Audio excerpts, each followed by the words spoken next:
WFP is primarily a humanitarian actor, so the main interlocutor within the Commission is ECHO, which is providing around 200 million euro of support to WFP per year.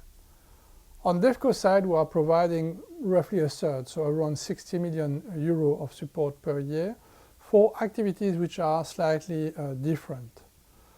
The way we are collaborating today with the WFP is twofold. One is on the political and policy aspect, with a strong cooperation on nutrition, notably with the attendance of both the Commissioner for Development and the Executive Director of WFP, Mrs. Cousin, to, for instance, the lead group of the Sun Movement, and then actions which are decided on a case-by-case at country level.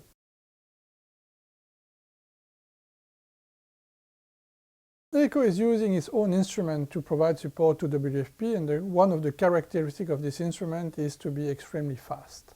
DEVCO is providing another type of support which takes maybe a few more months to be in place, but which is then providing a support which is often multi-annual.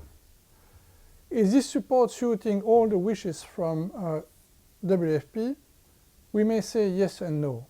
Certainly no, because WFP is keen to have more support to what they call their core budget, or untargeted budget, meaning money that they receive and they decide by themselves of what they want to do. This is not an option for the Commission, because we are not part of the steering group of the steering committees of the WFP, so that if we provide money to the core budget, we are not able at the end to monitor the way it is being used. This is why this support to the core budget is mostly limited to all member states.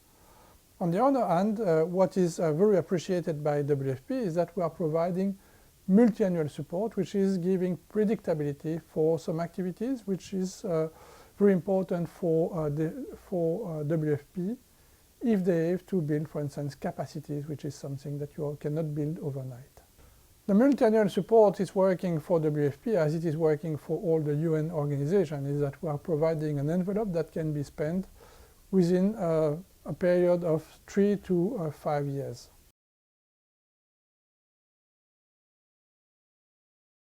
We believe that the political partnership is the most important part of our collaboration. The fact that both Mrs. Cousin and Mr. Mimica are delivering the same message and participating to the same initiative, supporting the same goals, is certainly the most important part of the partnership. The second part of the partnership is obviously the financial collaboration with WFP, which is changing quite strongly with the production and the approval of what we've called an aide-mémoire. And this aide-mémoire is somehow unique. It is coming from the target of the aide-mémoire was to identify the comparative advantage for WFP when intervening with development funding. And in order to identify this comparative advantage, we made a joint review, joint being Commission services and WFP staff, of all the projects funded with development resources to see where we saw the most important comparative advantage of WFP. We see the most advanced collaboration in areas which are extremely strategic for both the WFP and the European Union development side in particular. I will give a few examples. The first of all is the strengthening of the early warning system.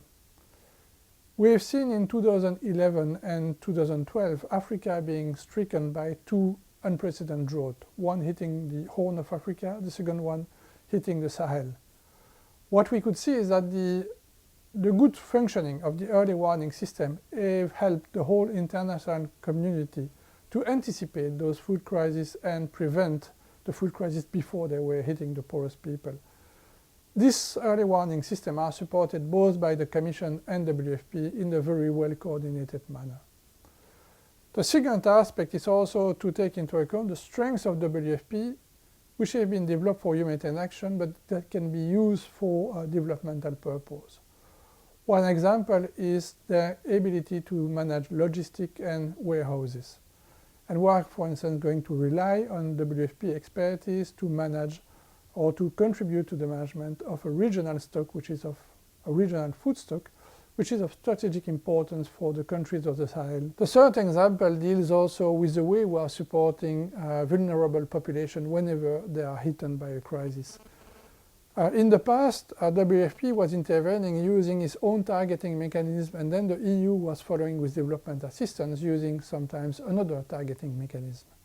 Now we have a very strong consistency to be sure that whenever we are targeting population, both the WFP and the European Union are promoting the same targeting mechanism so that the assistance goes really to the population which is the most in need.